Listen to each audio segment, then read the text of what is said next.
ও কথা বলতে চাইছে না এমন নয়, হয়তো ও পারছে না।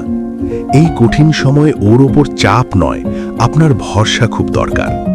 বাচ্চার সাথে আগে বন্ধুত্ব করুন, দেখবেন সেই বন্ধুত্বের জোরেই ওর প্রথম শব্দটা একদিন আপনার মুখে হাসি ফোটাবে।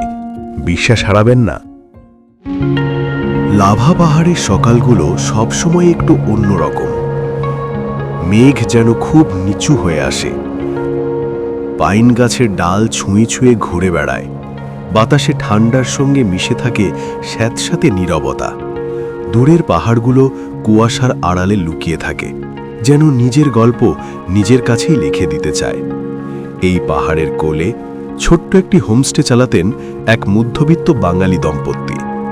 পর্যটকেরা এলে ঘর ভরে উঠত, রান্নাঘরে ভাপ ওঠা চায়ের গন্ধ ছড়াত, আর বারান্দা থেকে পাহাড় দেখার আনন্দে সবাই মুগ্ধ হয়ে যেত। বাইরে থেকে সবকিছু শান্ত আর সুন্দর লাগলেও সেই বাড়ির ভেতরে ছিল এক গভীর অস্থিরতা। তাদের 6 বছরের একমাত্র ছেলে ছিল অটিজমে আক্রান্ত। শিশুটি খুব কম চোখে চোখ রাখত, ডাকে সাড়া দিত না, নিজের জগতে ডুবে থাকত। খেলনা নিয়ে খেলত, কিন্তু বাবা মায়ের দিকে তাকাতো না। প্রতিদিন সকালে কুয়াশা নামার সঙ্গে সঙ্গে বাবা মায়ের মনে আরও একরকম ভার নেমে আসত। তারা হাল ছাড়েননি। বারবার পাহাড় থেকে নেমে ট্রেনে করে কলকাতায় গিয়েছেন। বড় বড় হাসপাতাল, নামী ডাক্তার, বিভিন্ন থেরাপি সেন্টার, কোথাও তারা বাদ দেননি। প্রতিটি নতুন জায়গায় তারা আশা নিয়ে গিয়েছেন। মনে হয়েছে এবার হয়তো কিছু বদলাবে। কিন্তু মাসের পর মাস কেটে যাওয়ার পরেও ছেলেটির আচরণে তেমন কোনো পরিবর্তন আসেনি, বরং যেন দূরত্বটা কারও বেড়ে যাচ্ছিল।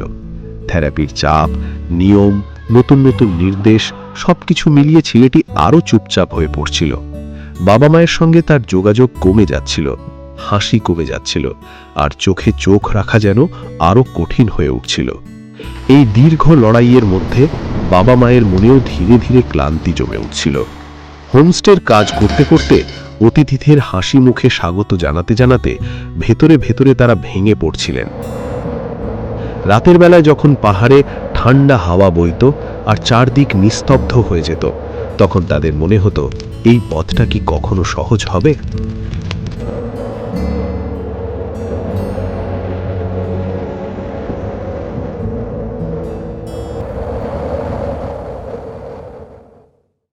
একদিন শীতের এক কুয়াশাচ্ছন্ন বিকেলে কলকাতা থেকে একটি পর্যটক পরিবার তাদের হোমস্টেতে এসে উঠল। একজন মা আর 10 বছরের একটি মেয়ে। তার চোখে ছিল কৌতূহল, আচরণে ছিল আত্মবিশ্বাস, আর কথাবার্তায় ছিল স্পষ্টতা। কিছুদিন পর ধীরে ধীরে জানা গেল এই মেয়েটিও অটিজমে আক্রান্ত।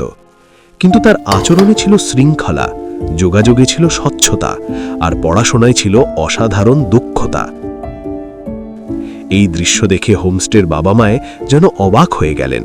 তারা প্রথমবার অনুভব করলেন অটিজম মানেই স্থির হয়ে থাকা নয়, সঠিক পথে চললে ধীরে ধীরে পরিবর্তন সম্ভব। পর্যটক পরিবারের মায়ের অভিজ্ঞতা ছিল দীর্ঘ বছরের সংগ্রামের ফল। অনেক ভুল, অনেক চেষ্টা, অনেক হতাশার মধ্যে দিয়ে তারা একটি সঠিক দিক খুঁজে পেয়েছিলেন। সেই পথের কথা শুনে লাভার বাবা মায়ের মনে আবার নতুন করে আশার আলো জ্বলে উঠল। তারপর শুরু হলো এক নতুন যাত্রা। পাহাড়ের সেই ছোট্ট হোমস্টে থেকেই তারা নিয়মিত অনলাইন সেশন শুরু করলেন। প্রতিদিন নির্দিষ্ট সময়ে ল্যাপটপ খুলে বসা, ধীরে ধীরে নতুন নতুন কৌশল শেখা, ছেলের সঙ্গে ছোট ছোট কাজ করা, সবকিছু যেন এক নতুন অভ্যাস হয়ে উঠল। শুরুতে পরিবর্তন খুব ছোট ছিল। ছেলেটি একটু বেশি সময় ধরে বসে থাকত, কখনো কখনো বাবা মায়ের দিকে তাকাতো, কোনো নির্দেশ শুনে অল্প একটু সাড়া দিত। এই ছোট ছোট মুহূর্তগুলোই ধীরে ধীরে বড় হয়ে উঠতে লাগল। পাহাড়ের কুয়াশা যেমন একসময় সরে গিয়ে সূর্যের আলো দেখা দেয়, তেমনি তাদের জীবনেও ধীরে ধীরে আলো ঢুকতে শুরু করল। হাসি একটু একটু করে ফিরে এলো, চোখে চোখ রাখার সময় বাড়ল, আর বাড়ির ভেতরের নীরবতা বদলে গেল নরম এক উষ্ণতায়। একদিন ভোরবেলা যখন লাভার পাহাড়ে সূর্যের প্রথম আলো পড়ছিল আর দূরের পাইন গাছগুলো কুয়াশার ভেতর থেকে ধীরে ধীরে স্পষ্ট হয়ে উঠছিল, সেই সময় তাদের ছেলেটি প্রথমবার নিজের ইচ্ছায় বাবা মায়ের দিকে তাকালো। সেই মুহূর্তে বাবা মায়ের মনে হলো দীর্ঘদিনের অন্ধকারের পর যেন প্রথম সূর্যোদয় দেখছেন তারা। পাহাড়ের ঠান্ডা হাওয়া তখনও বইছিল, কুয়াশা তখনও চারপাশে ভাসছিল, কিন্তু সেই বাড়ির ভেতরে বহুদিন পর এক উষ্ণ অনুভূতি জন্ম নিয়েছিল। হতাশার জায়গায় এসেছে আশা, ভয়ের জায়গায় এসেছে সাহস, আর ক্লান্তির জায়গায় এসেছে এক নতুন বিশ্বাস।